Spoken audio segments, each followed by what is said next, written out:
नमस्कार दोस्तों और प्यारे बच्चों, स्वागत है आपका हमारे चैनल में।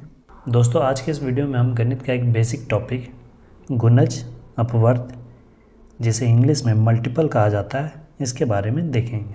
अपवर्त को अगर आसान भाषा में समझें तो पहाड़ा को अपवर्त कहा जाता है। हम किसी भी संख्या का पहाड़ा जब पढ़ते हैं तो जो भी संख्या उसके पहाड़ा में आती जाती है वो सभी संख्याएँ उस संख्या का गुणज अपवर्त मल्टीपल होती हैं। जैसे उदाहरण के लिए अगर हम देखें, अगर संख्या 2 का गुणज हम लिखना चाहें तो हम 2 का पहाड़ा पढ़ेंगे। पहाड़ा में हम जनरली 10 तक ही याद करते हैं, लेकिन इसका मतलब ये नहीं कि ये इसका गुणज खत्म हो गया, ये बढ़ता ही जाएगा। इसी तरह से यह अनंत तक जाएगा। हम पहाड़ा में 10 तक ही याद करते हैं, लेकिन गुणज 10 तक ही खत्म नहीं होता है, वो अनंत तक चलता है। अनंत तक यानी कि इसका कोई अंत नहीं है। जैसे दूसरा एग्जांपल लेते हैं, मान लीजिए 7 का अपवर्त लिखना है, 7 का गुणज लिखना है, तो हम क्या लिखेंगे? 7 का पहाड़ा लिखेंगे। अब 70 तक ही खत्म नहीं होगा, या आगे भी जाएगा। इसी तरह से यह अनंत तक जाएगा। अनंत तक को हम इन्फिनिटी कहते हैं, जिसका चिन्ह इस तरह दिया जाता है। उसी तरह अगर और कोई संख्या है 12 का गुणज, तो मल्टीपल ऑफ 12 क्या हो जाएगा? 12 का टेबल पढ़ेंगे। अब 120 तक ही नहीं रुकेंगे, उसके आगे भी बढ़ेंगे।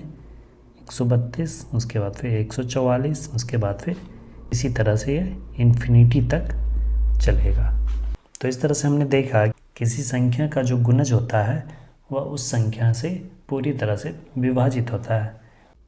तो इसे हम लिख सकते हैं, किसी संख्या का गुणज या अपवर्त उस संख्या से पूर्णतः विभाजित होती है।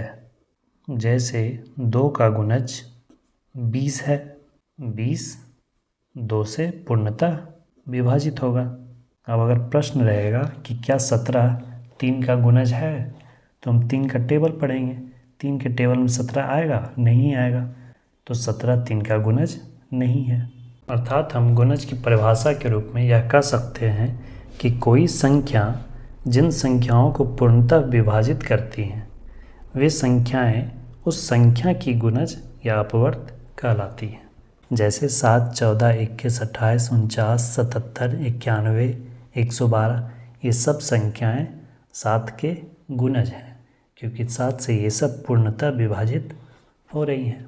यहाँ पर गौर कीजिएगा कि परिभाषा में है जिन संख्याओं को पूर्णतः विभाजित करती हैं वे गुणज होती हैं, और यहीं पर अगर हो जाए कि जिन संख्याओं से पूर्णतः विभाजित होती हैं, तो फिर उन संख्याओं को गुणनखंड, अपवर्तक या इंग्लिश में फैक्टर कहा जाता है, जिसके बारे में हम अगले वीडियो में सीखेंगे।